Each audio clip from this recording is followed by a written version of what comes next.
Good morning, Kentucky. It's Bob in Bob and Terry's backyard, and we are late September, and we just had a good rain, so everything is green again. And um, I just like to show you that you can take your garden to a whole nother level, and don't quit until it's frost. Until frost takes it away, you can grow vegetables all the way to that point, and then actually beyond that point. So I just like to say um, it's been a fun year. It's been a hard year of gardening. The weather has been horrendous, but we learned a lot. And what we learned, um, some of the things we learned in 2025 is that uh, you have to be on top of your garden. If you can only put a week of or an hour a week into your garden, um, you're having a drought or you're having pest problems or you're having anything, it's going to take time to get them straight. And don't just give up on your garden. Um, what we've learned this year, we we learned a whole new bunch of vegetables to plant. We've had a great time with our zucchino rapicante squash, and I'll show you pictures. We got one hanging about that long right now, and they're fun. And there's so many fun squash and things that you usually don't plant. I mean, we had phenomenal cantaloupes. We had our watermelon. We just took the last one in. We've been eating it like every day. We got butternut squash. We got the rampicant squash. We had all the first row of squash, and then we just planted these right after it. One of the main things about what we've learned this year is you have to keep planting. Planting. You just have to keep, because the vine borers got into the squash, and we got some squash, killed our pumpkins. We still got one, and you have to just keep planting. You just can't go, well, I'm not going to get. Same thing with our zucchini. You know, we couldn't grow a zucchini for nothing. We finally got a few little ones growing, and we got a few zucchinis out of it. But it's just one of them years. We were better off with any other squash than zucchini and yellow squash. I don't know why, but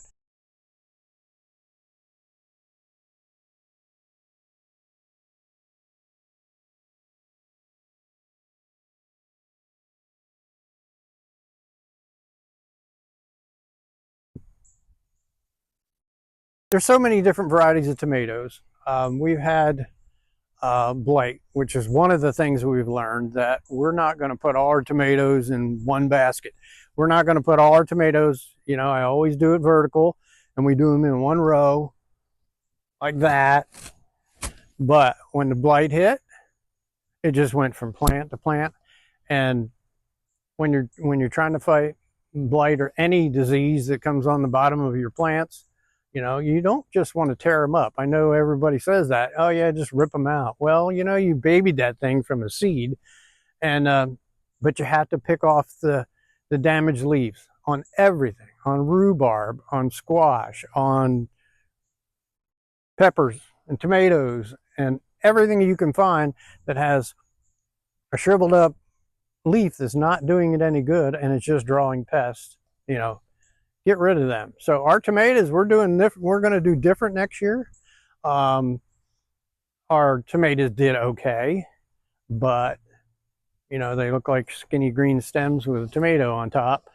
We're going to do them in little sections. We're going to do 4 over here and 4 over here and 4 over here, and that way we might be able to control, the blight and the bugs. And while we're talking bugs, it's been a good year for no pests. Last year was awful.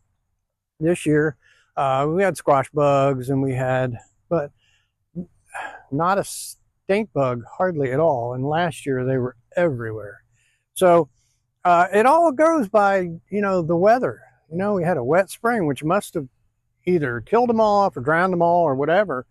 And then, they keep coming back. We find them on the leaves. We rub all the little eggs off of the squash and dispose of them. Don't throw them in your compost. And but we can learn from that. That we kind of have to look one step ahead and get ready for pests or get ready for disease. We've learned that a tomato hornworm, which everybody's like, ugh, and they're big green worms that get on your tomatoes. We've never had one, and we had 200 tomatoes this year, and didn't realize what they turn into. They turn into a hawk moth, which a hawk moth is just absolutely the coolest bug ever. I'll show you a video right now of the hawk moth on our 4 o'clocks. And they come at night because 4 o'clocks only open in the dark. And we had one night, and they're so hard to photograph because, they're like a hummingbird, and probably worse. But they're almost the size of a hummingbird. And we had 5 at one time, and we were just loving it out there trying to take pictures of them. But we never realized what, everybody wants to kill a tomato hornworm, but they turn into a beautiful creature that has a big, long, needle nose or whatever. And but really cool. I'll show you a picture of that.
We also learned that our soil's not right.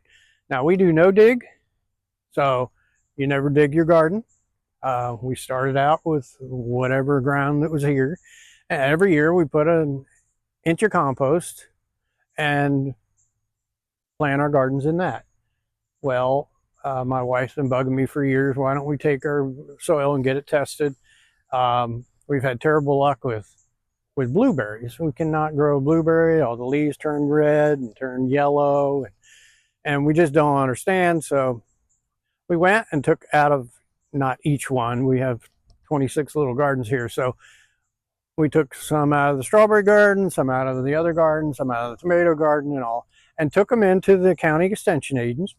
And really cool. I mean, we just took them in a little plastic bag, and you label them so you know where they came from, and then you give them to them for free. Now ours, I think they take them to UK, and but they analyze your soil and tell you what's going on, whether you don't have enough lime, or your pH is too high, too low. And plants, if what we've learned was our pH is too high. So our alkalinity is really high, and compost is supposed to help that, but with all the limestone, I don't know, whatever our ground is, you know, and then it rains, and it also has a pH of, you know, 7.5 or whatever. So things like blueberries, azaleas, hydrangeas, all that stuff that really likes kind of deep woods type thing, love it like 5.5, 6 most. We went through our garden and just asked Siri and said, you know, what is it? What is a green pepper? What pH does it prefer? And it's anywhere from 6.5 to 7. And you know, and we just went through the whole thing, and our pH is 7 up. You know, we had one like 7, 8, or whatever, and that's why our blueberries, something to do with the nutritional value, that they cannot use the nutrition in the soil when the pH is high in alkalinity. So you have to lower that. And so we've been going around to our gardens, and what the extension aid recommends was we add elemental sulfur, which is a little green, looks like a pill, little pebble type stuff. And you put it on, and it's so much per square foot. And we went around, and we've already done around the greenhouse. I'll show you here in a bit, around the greenhouse. And as the beds are emptying out, we're just putting our sulfur in. So hopefully, you know, when you have them plants that you grow and you put in and they don't ever seem to get any bigger, they just kind of stay dwarf. I guess that's kind of why, because it can't get the nutrition even out of the compost because of the high pH. So that's one thing we've learned, and we hope we'll see a change next year. So that's one of the things we're looking for. One other thing we've learned this year is, I put it a little bit in the last video, was our tomatoes. You know, I told you our tomatoes got blight, and you know, it works way up. And so we do our own compost, but I cannot get it heated up enough to kill the seeds, so I end up with tomatoes everywhere. So we decided to just leave, you know, a dozen tomato plants and leave them in the garden, or move them somewhere nicer in the sun, and grow them.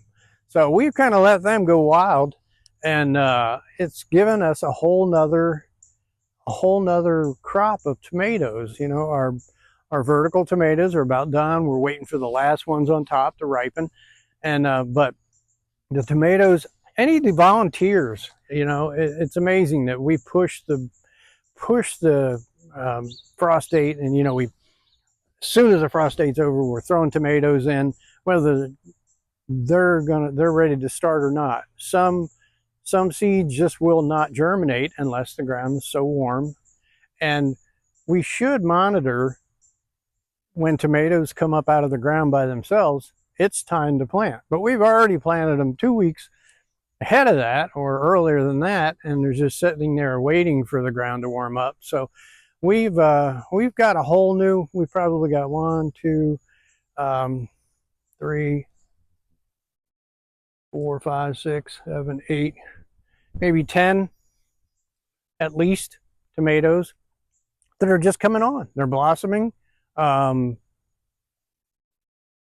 You know, they have little tomatoes on it, so hopefully we can keep them going until frost. It's like succession planting, like you do with radishes, and you do with, you know, here we got snow peas coming up, and you know, they're a cold weather crop. So, you know, they're working their way up. You know, there was turnips and beets and everything else in there, and then all we did was circle it. All the beets are gone, and now hopefully grow up our homemade trellis there. You know, some of the things we got going right now, we've got scarlet runner beans. Can't see them, but I'll show you. scarlet runner beans. We've got pak choy. We got more radishes. We got lettuce.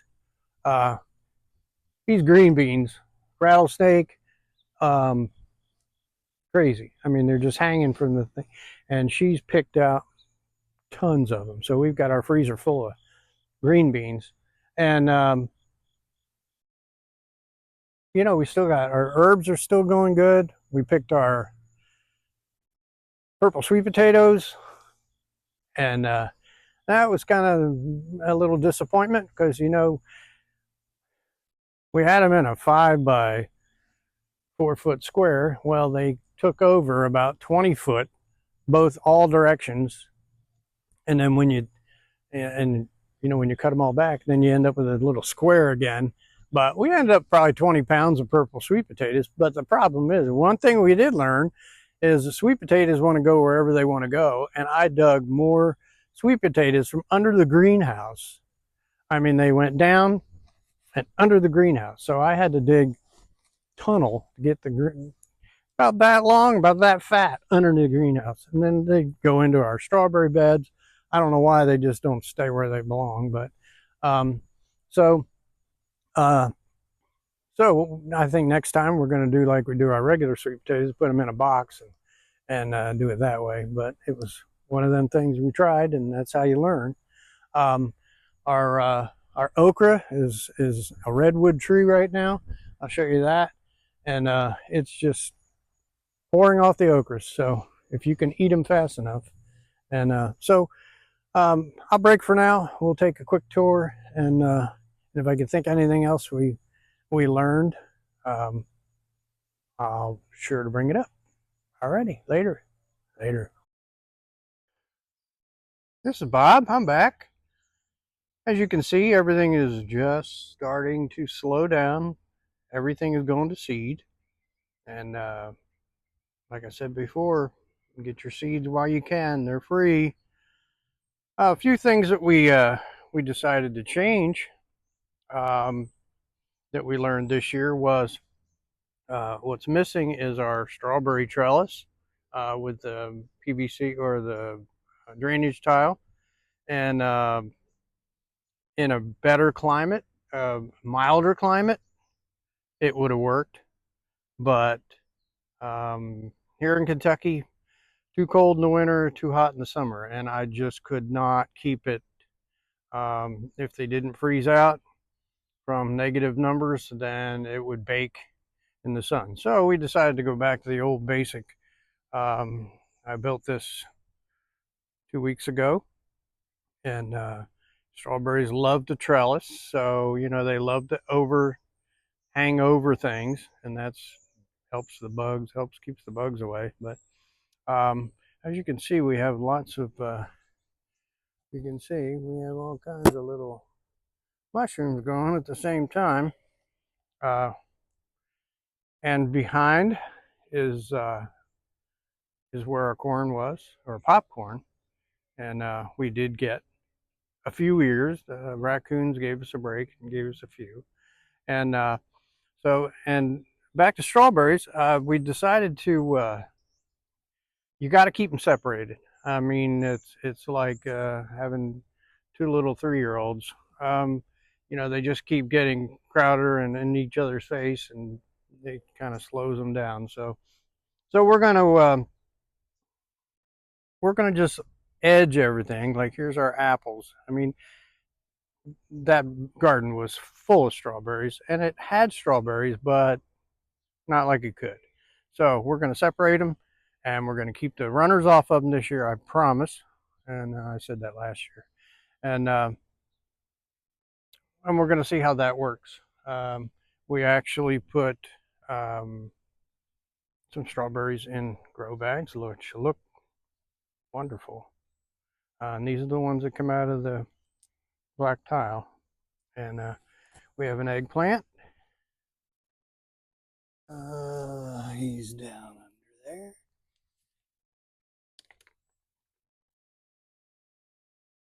Didn't think we were going to get one of them this year. Yeah, no, you got onion in there too. Grow bags are so much fun. They're a little work because you got to keep them watered. but we got tomatoes growing in them, which we'll probably never make it. But um, and then over here we I talked about volunteer tomatoes. This is a volunteer that came out of the corn patch, and it's still got a ton of tomatoes. And we counted yesterday; it had 28 tomatoes still on it, and can't beat a volunteer, you know. And if you look, this is where our sweet potatoes were, our purple sweet potatoes, and they did okay. The only problem is they want to grow anywhere you don't want them to grow. So I had more sweet potatoes under the greenhouse than I did on top of in the middle of the bed, or they were under this box. So I'm tunneling to get purple sweet potatoes, but we got a good harvest. I'll show you a picture now. And then, yeah, some things, the dahlias and zinnias are still going, but you can tell it's getting to the end of the season. Catnip is all going to seed, so we'll probably have it everywhere. Here's another volunteer. When we let them volunteer, we just let them go. So this tomato goes all the way and all the way and all the way. I don't know where it ends, but it goes in there somewhere. But don't give up on your garden so early. I mean, this looks better. Our little trough here looks better than it has like the whole summer, which it's been hot as you know what. And but there's so many beautiful things that are going on still. And if you just go ahead and rototill your garden, and I'm done gardening this year, then you're missing so much. Um, this is a cover crop. This is buckwheat. This will bloom seed down, and then you just chop and drop, which means you just cut it, leave it right where it lays, and it'll bring nitrogen and nutrients and everything else to the soil. We're going to try to do this on every garden as we get. That's part of ending the process or pausing the process, I guess. I always show you my fig. We got to eat figs off of it over the weekend. Just two, but we're happy. And another thing we've learned over this past year, that size doesn't matter. That this little 2x4 square foot garden produced over 40, probably closer to 50 cucumbers, onions, a couple of potatoes. It's got beets growing in it right now. It's got peppers still growing. It's got tomatoes, as you can see, all over it. And sweet cherry tomatoes and beautiful flowers. So, if you get frustrated with a big garden and you just don't give up, just make a small garden. It's all you have to do. We just got in, and this is one of our fall projects, is cutting all of the out of the blackberries and the raspberries. That's part of the routine. Um, this is our okra redwood. He's big, but he's just shooting okras out. And if you like okras, love it. And another thing, when the summer comes to a close, don't stop planting. These are still our dry beans, but the deer like them better, so they've been nibbling on them. And this is our cabbage and broccoli we put in. Still working on a zucchini over there. We did get a few zucchinis. Marigolds are still beautiful, and there's still bees, and there's still hummingbirds, and here's dill coming back after we did all our pickles. It's a wonderful continuous cycle if you just let it do that. More broccoli or cauliflower, I mean. And you know, one of our straggly looking, there's another crazy okra. But you know, straggly looking tomatoes, but who cares? It's giving tomatoes. I mean, this thing over here, these early girls, they have just produced wonderful and just keep going. And you know, we get a rain and all the flowers come back. And we get to go under the bean, under the green bean trellis, which my wife has picked so many green beans. I mean, we're giving away um, continuously. Peppers, I mean, our peppers are just going wild, and they're just still got a ton of blossoms on them and a ton of peppers. And you wonder what nutrients does when you get one this size and you planted this the same time. So I don't know what was there, but I wish I knew. Um, yeah, deer are enjoying our scarlet runner beans too. You know, here's another volunteer. Um, a lot of tomatoes on there, and so you know when our sweet potatoes were done, we planted um, lettuce, and it's all coming up, and radishes, and they're all coming up. And I want to show you real quick if we didn't get it on the first part of the video. Uh, these are the zucchino rapicants. Look at the size of them babies. That's a lot of squash. And our butternuts, we harvested a few, and everything's looking good back here. It's amazing when you get a good rain how much everything jumps up. These are snow peas. Uh, I know you saw them in the other part of the video, but they're they're creeping up. They're getting up there. So hopefully another volunteer. Um, you know, this volunteer has decided it's going to go up and do a bean, so it's up the trellis. Um, one thing we did different this past year was a square foot garden, which is it's a 2x2, so it's a 4 square foot gardening idea, and you know, it's a little ratty looking, but it produced so much out of this square, and you know, it's probably a 8x10, and all the vegetables you want comes out of there, everything.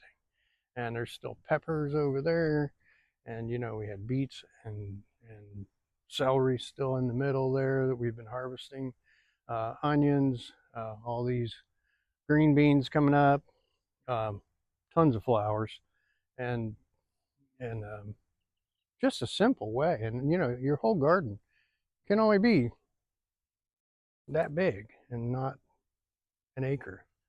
Uh, you don't. One thing I don't understand is people that build, you put a garden in that's so huge, and they have so many vegetables that they can't even use what they make or what they grow. It's not right. But um, more marigolds, still bringing in the pollinators. Not that there's anything to pollinate, but the flowers. And you know, we got basil and our normal stuff. Now this is a sad looking. This is what vertical tomatoes look like when it's time, when it's done. But still got all them hanging on the top, and these hanging in the top over here, and these two over here. Um, they're just they just don't quit. So this is a volunteer over here. This is a volunteer I moved over here. Little bitty cherries. I'm not sure what it is. And but um, you know, that's you just a garden can go all year if you know, like our greenhouse. We plant. We haven't done it yet, but you know, we plant um, lettuce and pak choy. I didn't show you my pak choy. Um,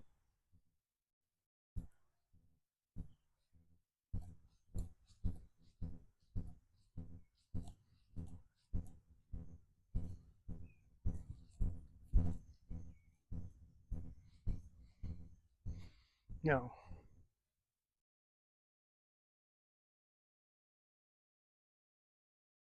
What I said about our strawberries, they were so crowded and they'd been here for years that we just took them all out and moved some of them, here and there.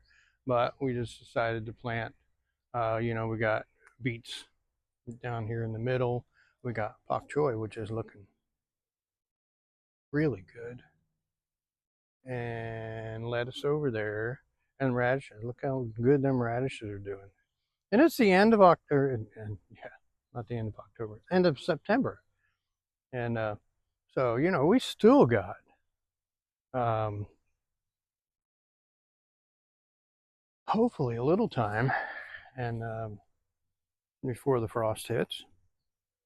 And, you can always cover and, there's even a pineapple down there. Which, pineapples are fun.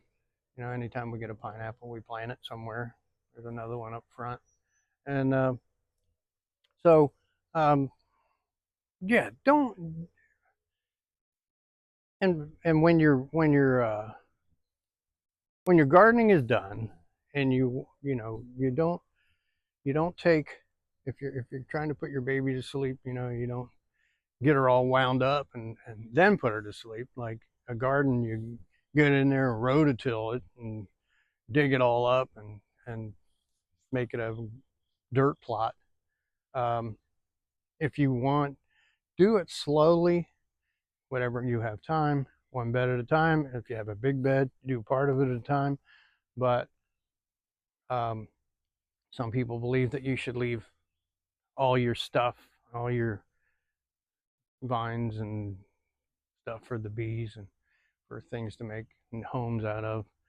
We got enough around here to do that with. But, we take one bed at a time, as you can see. One bed, get it done, and put a blanket of either compost or mulch.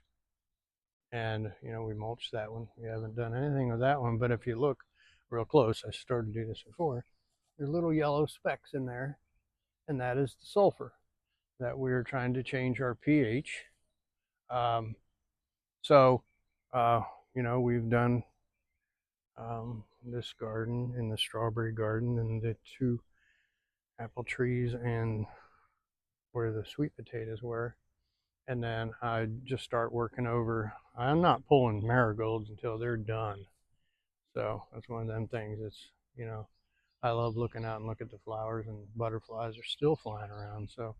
Um, so cover it with a blanket of something, straw.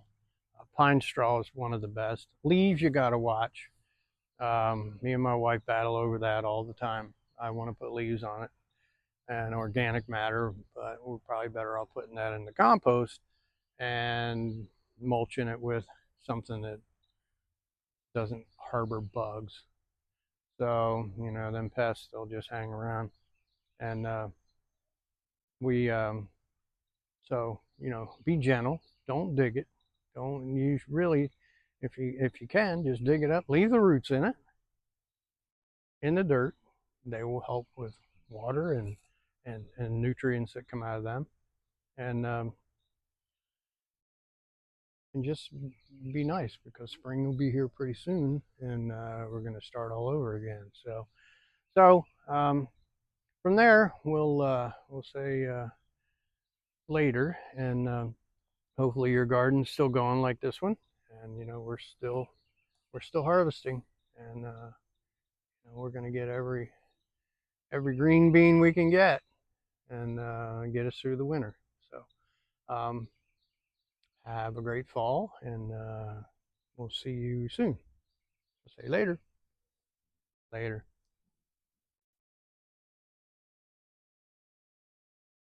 Hello, this is Bob.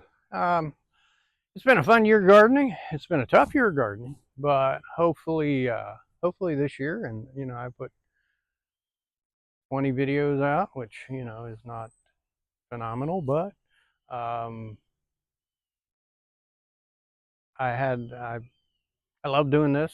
You know, I've really enjoyed the gardening, and I've learned so much trying to teach other people how to garden, or at least help them do better gardening. But just want to thank you for your support and being a subscriber and watching my videos when you're totally bored and have nothing else to do. Let's watch Bob. And but we hope to continue.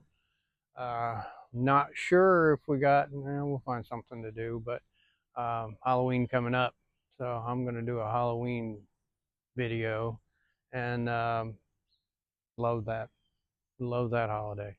And so we'll, if not, we'll catch you in the early spring when we start um, planting seeds and getting the greenhouse going, and maybe we can find a few other tricks we can pass along. And so hopefully your garden did well this year. You know, everybody's not in Kentucky, and everybody didn't have the crappy weather we had. But you know, hopefully you're spiritually and mentally and whatever, your garden did you good.